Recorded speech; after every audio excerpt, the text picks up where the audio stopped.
Terima kasih atas kesempatan yang diberikan. Nama saya Jessica Turangan dari kelas 3B3. Kepailitan dan penundaan kewajiban pembayaran utang. Pengertian pailit dan kepailitan. Pailit adalah keadaan di mana debitur, orang atau badan, tidak mampu lagi membayar utang-utangnya yang telah jatuh tempo. Kepailitan adalah sita umum atas semua kekayaan debitor pailit yang pengurusan dan pemberesannya dilakukan oleh kurator di bawah pengawasan hakim pengawas. Pihak-pihak yang terlibat dalam kepailitan. Pemohon pailit atau penggugat adalah pihak yang mengambil inisiatif untuk mengajukan permohonan pailit ke pengadilan. Yang kedua, termohon pailit yaitu debitur yang memenuhi syarat PS2 UU nomor 37 tahun 2002 untuk diajukan pailit. Yang ketiga, hakim pengadilan niaga adalah hakim yang ditunjuk untuk memeriksa dan mengadili perkara kepailitan. Yang keempat, hakim pengawas adalah hakim yang ditunjuk oleh pengadilan untuk mengawasi kurator dalam mengurus dan membereskan harta pailit.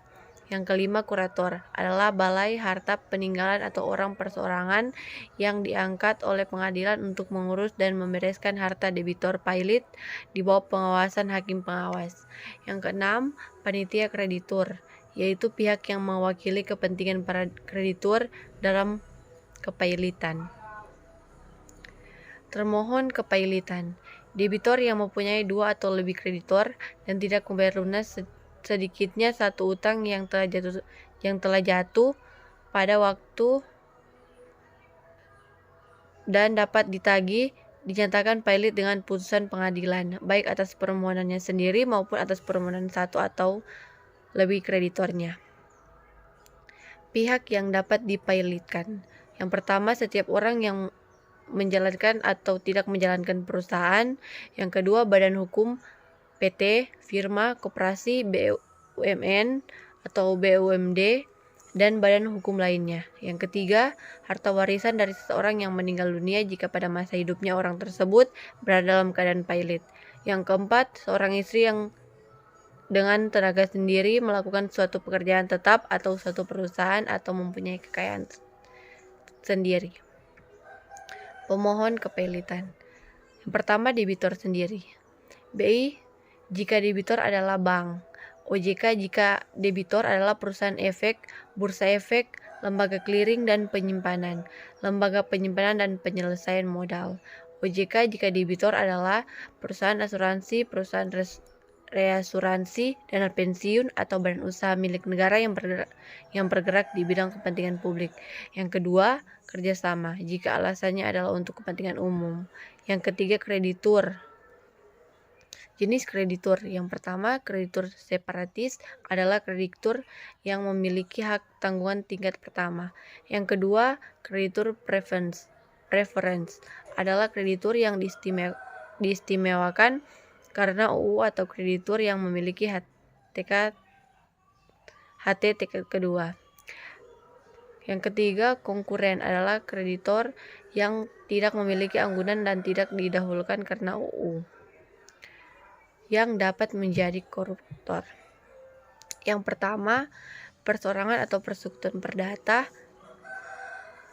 yang berdomisili di Indonesia memiliki keahlian khusus yang dibutuhkan dalam rangka mengurus atau membereskan harta pailit yang telah terdaftar pada kementerian yang lingkup dan tanggung jawab di bidang hukum dan peraturan perundang-undangan. Yang kedua, balai harta peninggalan.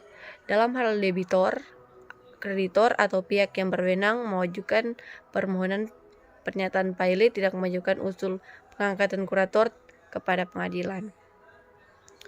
Tugas kurator yang pertama, melakukan pengurusan atau pemberesan harta pailit. Yang kedua, melakukan perhitungan utang debitur dan jika dirasakan mampu, melakukan pembayaran utang debitur pailit. Yang ketiga, melakukan penyelangan terhadap harta pailit dengan seizin hakim pengawas. Upaya hukum terhadap keputusan pailit. Yang pertama, kasasi ke MA yang harus diajukan paling lambat 8 hari setelah tanggal putusan yang dimohonkan kasasi diucapkan, dengan mendaftarkan kepada panitera keadilan yang telah memutus permohonan pernyataan pilot. Yang kedua, peninjauan kembali ke MA. Akibat hukum kepilotan. Yang pertama, kompensasi utang dapat dilakukan asalkan dengan itikat baik dan transaksi yang menimbulkan utang terjadi sebelum debitur dinyatakan pilot. Yang kedua, kontrak timbal balik antara kreditur dan debitur pilot yang dibuat sebelum keputusan pilot dapat dilanjutkan. Sebaliknya, kontrak yang dibuat setelah keputusan pilot tidak dapat dilanjutkan. Yang ketiga, pembatalan tindakan debitur yang akan mengakibatkan merugikan kreditur. Yang keempat, berlaku sitaan umum terhadap harta debitur pilot. Yang kelima, kepailitan berlaku terhadap suami atau istri yang menikah atas dasar persatuan harta. Yang keenam, debitur kehilangan hak untuk mengurus hartanya. Yang ketujuh, karyawan dapat di PHK. Yang kedelapan, debitur pilot dapat disandera kena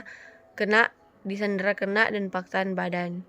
Yang kesembilan, penyanderaan dan pencekalan berlaku juga untuk direksi perusahaan yang dinyatakan pilot. Yang ke-10, perkara pengadilan ditanggungan atau diambil alih oleh kurator. Yang ke-11, gugatan hukum harus dilakukan oleh atau terhadap kantor atau terhadap kurator. Harta debitur pilot yang tidak boleh dimasukkan ke dalam bedel pilot.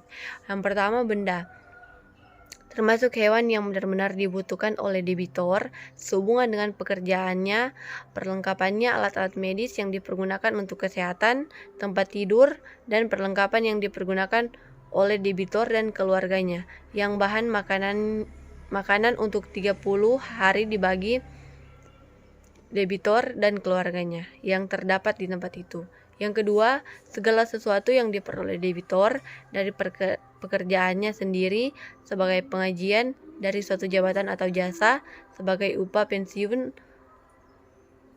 uang tunggu atau uang tunjangan sejauh yang ditentukan oleh hakim pengawas. Yang ketiga, uang yang diberikan oleh debitor untuk memenuhi suatu kewajiban memberi nafkah menurut undang-undang. Berakhirnya kepailitan. Setelah adanya perdamaian yang telah disahkan dan persekutuan hukum tetap, setelah proses insolvensi dan pembagian harta debitur melalui lelang, kepailitan dicabut karena harta debitur tidak cukup. Putusan pilot dibatalkan di tingkat kasasi atau PK.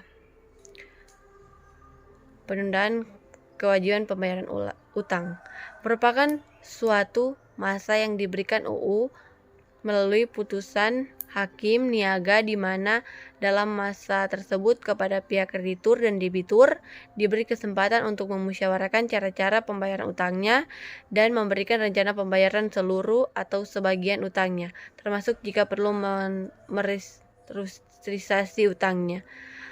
Kedua, permohonan PKPU diajukan oleh debitur atau kreditur untuk kepentingan debitur. Terima kasih.